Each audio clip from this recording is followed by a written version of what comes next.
మరోసారి red book పై shocking comments చేసిన భూమా అఖిలప్రియ. ముందు వెనుక చూసుకోకుండా ఇష్టం వచ్చినట్లు మాట్లాడే నేతల సంఖ్య కూటమి ప్రభుత్వంలో ఎక్కువ కానున్నారా అంటే అవుననే సమాధానం వినబడుతోంది. ఆంధ్రప్రదేశ్లో ఎన్నికలకు ముందు నారా లోకేష్ యువగళం పాదయాత్రలో భాగంగా రెడ్ బుక్ పేరుతో చేసిన సంచలన వ్యాఖ్యలు ప్రభుత్వం కొలువు తీరిన తర్వాత మాత్రం జోరు తగ్గించారు. ఆచితూచి అన్నట్టుగా మాట్లాడుతున్నారు.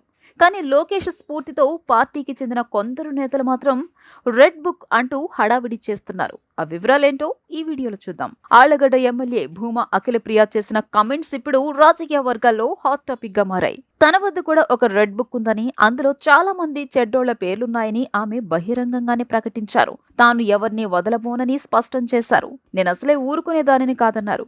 వారు అధికారంలో ఉండగా తమ వారిపై అక్రమ కేసులు బనాయించడమే కాకుండా వేధింపులకు గురి చేశారని, ఇప్పుడు వదులుతానని ఎలా అనుకున్నారని ఆమె ప్రశ్నించడం ఇప్పుడు సంచలనంగా మారింది. ఎవరిని వదిలిపెట్టుకోమని అఖిలప్రియ వార్నింగ్ ఇచ్చింది. తన రాజకీయ ప్రత్యర్థులైన గంగుల కుటుంబంతోనూ టీడీపీలోనే ఉన్న ఏవీ సుబ్బారెడ్డితో వైరం ఉంది. ఎవరిని ఉద్దేశించి అఖిలప్రియ వ్యాఖ్యలు చేశారన్నది ఇప్పుడు ఆళ్లగడ్డ నియోజకవర్గంలో చర్చనీయాంశంగా మారింది. ఆళ్లగడ్డలో భూమా కుటుంబానికి గంగుల ఫ్యామిలీకి మధ్య సుదీర్ఘకాలం వైరం ఉంది. 2019 ఎన్నికల్లో భూమా అఖిలప్రియ ఓటమి పాలయ్యారు. గంగుల విజేంద్రనాథ్ రెడ్డి గెలుపొందారు. గంగుల కుటుంబంతో ఆమె 5 ఏళ్ల పాటు పోరాటం చేయాల్సి వచ్చింది. తన అనుచరులపై అక్రమ కేసులు పెట్టారని ఆమె ఆరోపిస్తూ అనేకసార్లు ఆందోళనకు కూడా దిగారు. దీంతో గంగుల కుటుంబం మీద రివెంజ్ తీర్చుకోవడానికి భూమా అఖిలప్రియ రెడీ అయినట్లుగానే కనిపిస్తోంది. అందుకే ఈ వార్నింగ్ ఇచ్చారంటున్నారు కొందరు. మరికొందరు మాత్రం గంగుల కుటుంబం మాత్రమే కాదు, ఏవీ సుబ్బారెడ్డి కుటుంబంపై కూడా అఖిలప్రియ గుర్రుగా ఉంది. అనేకసార్లు దాడులు కూడా ఒకరిపై ఒకరు చేసుకున్నారు. అనేకసార్లు హత్యాయత్నాలు కూడా జరిగాయి. భూమా నాగిరెడ్డికి అత్యంత సన్నిహితుడైన ఏవీ సుబ్బారెడ్డి టీడీపీలోనే ఉన్నారు. ఆయన తన పార్టీలోనే ఉన్న తన తండ్రికి అత్యంత సన్నిహితుడైన ఏవీ సుబ్బారెడ్డిని శత్రువుగానే పరిగణిస్తూ వచ్చారు.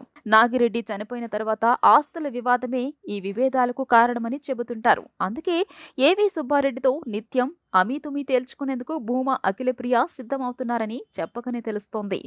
అయినా ఇద్దరూ ఒకే పార్టీలో ఉన్నారు. టీడీపీ నాయకత్వానికి ఇద్దరూ దగ్గరే. ఏవీ సుబ్బారెడ్డి కూడా గత ఎన్నికలకు ముందు ఆళ్లగడ్డలో తాను అఖిలప్రియను ఓడిస్తానని బహిరంగానే సవాల్ విసిరారు. లోకేష్ యువగళం పాదయాత్ర సందర్భంగా ఏవీ సుబ్బారెడ్డిపై అఖిలప్రియ అనుచరులు దాడులు చేశారు. ఇరు వర్గాలకు పార్టీ అధినాయకత్వం సర్ది చెప్పే ప్రయత్నం చేసినా సయోధ్య మాత్రం సాధ్యపడలేదు. ఇప్పుడు తాజాగా ఎమ్మెల్యే అఖిలప్రియ ప్రకటనతో ఆళ్లగడ్డలో ఏం జరుగుతోందన్న టెన్షన్ నెలకొంది. రెడ్ బుక్ పేరుతో తమను బెదిరించే ప్రయత్నాన్ని అఖిలప్రియ చేస్తున్నారంటూ ప్రత్యర్థి పార్టీ నేతలు ఆరోపిస్తున్నారు.